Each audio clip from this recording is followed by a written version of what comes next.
ఎన్ని 7 కాండాలు ఉంటాయి. అంటే 7 చాప్టర్స్ ఉంటాయి. ఈ 7 చాప్టర్స్ లో మధ్యలో ఉండేటువంటిది ఇంకోటి ఏమిటి?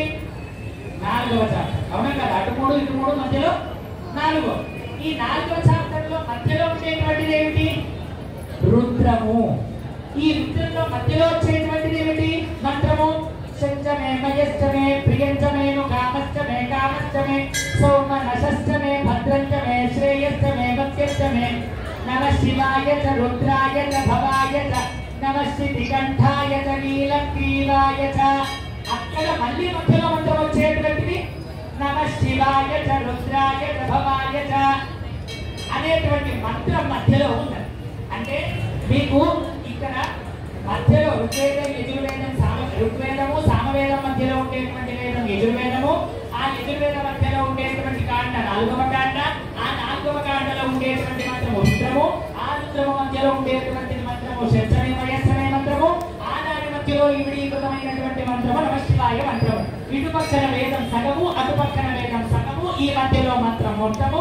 ఇటు పక్కన వేద మంత్రమైనటువంటి ఋగ్వేద మంత్రం మొత్తం ఇందులో, ఇటు పక్కన సామవేద మంత్రమైనటువంటి మొత్తం మంత్రము, అందులో విడీకృతమైనటువంటి మంత్రము ఓం నమః శివాయ అనేటువంటి మంత్రము విడీకృతమై అందులో ఉంటుంది.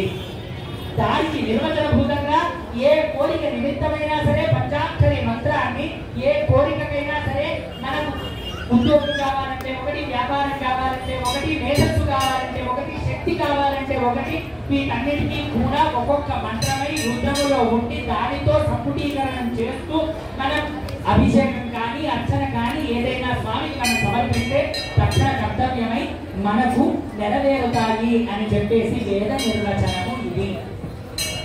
నమః శివాయ అనేటువంటి మంత్రానికి ఇంత అర్థం అర్థం కాదు, అది ఎక్కడ ఉందో తెలిపేటువంటిది. ఇంకా అర్థం చాలా ఉంది. తదుపరి స్వామికి ఇప్పుడు మధుపర్కాన్ని సమర్పణ చేసుకొని మంగళాష్టమములను సమర్పణ చేసుకొని ఆ తర్వాత కన్యాదాన మహాసంకల్పాన్ని తెలుసుకొని ఆ తర్వాత స్వామి యొక్క లింగోద్భవము, స్వామి యొక్క అవతారము కూడా తెలుసుకుంటాం. ఓం ఏం మధునామద్రవ్యం పరమమన్నాద్యం వీర్యం తేనాహం మధునామద్రవ్యోసాని పరమో అన్నాన్నాస్యేన వీర్యేణ పరమో ఓం నమః ఓం మధునామద్రవ్యాయ మధుఃఖరం విష్ణుః ఆద్యేన సంతోషదే మధునక్తమదోషది మధుభక్తాస్తి నమోదః మధుజ్యోరస్మనక్తిన మధునక్తమదోషాగో అస్తు సూర్యః ఆద్యేకామో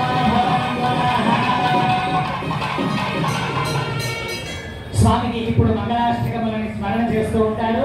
వేద ఇతిహాస పురాణ స్తోత్రములన్నిటినీ కూడా స్వామి ఎలాగైతే కీర్తించారో ఆ కీర్తించినటువంటి దాంట్లో స్వామిని ఎలాగైతే మంగళము కలగాలి అని చెప్పేసి మనం అందరం కూడా పాడుతున్నటువంటి మంగళ అష్టకములని మనం అందరం కూడా పఠన చేస్తూ ఉంటాం. 2 చేతులతోటి ఎప్పుడైతే ఇక్కడ మేళం కొడతారో, గట్టి మేళం కొడతారో అప్పుడు ఆ సమయంలో మీ 2 చేతులు స్వామికి ఆనందపరిచేటువంటి విధంగా కరతాళాలను భజన చేస్తూ ఉండండి. తదేవ లగ్నం సుదినం తదేవ తారాబలం చంద్రబలం తదేవ విద్యాబలం దైవబలం తదేవ లక్ష్మీపదే దేవో స్మరామి సావధాన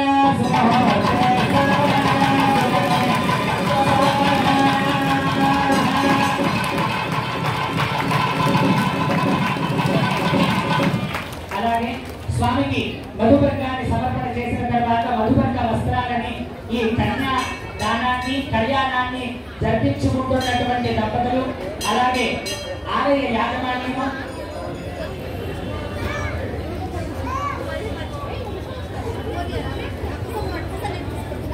గుప్పాల గోత్రం పరమశివరావు గారి దంపతులు వారి ధర్మపత్ని అయినటువంటి శ్రీదేవి గారి ఈరుడి దంపతులు కూడా శ్రీ పార్వతీ పరమేశ్వరి యొక్క తిరుకల్యాణ మహోత్సవంలో పట్టు వస్త్రములను సమర్పించారు. అలాగే ఆలయ యాజమాన్యం వహించినటువంటి మూర్తి గారు శ్రీదేవి గారి దంపతులు కూడా స్వామివారికి ముత్యాలని ఆ తర్వాత పట్టు పీతాంబర వస్త్రాలని సమర్పించడం జరుగుతుంది.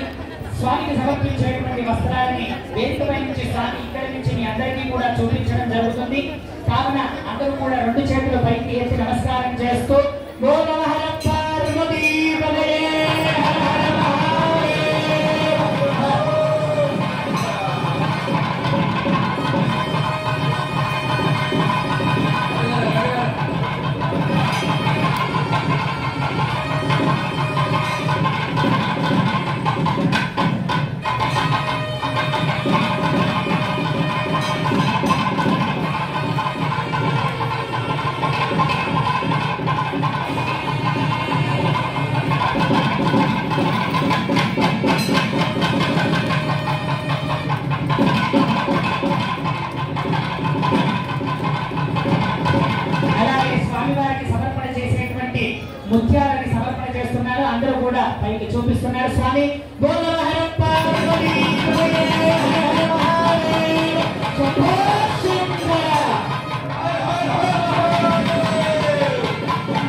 Hallelujah.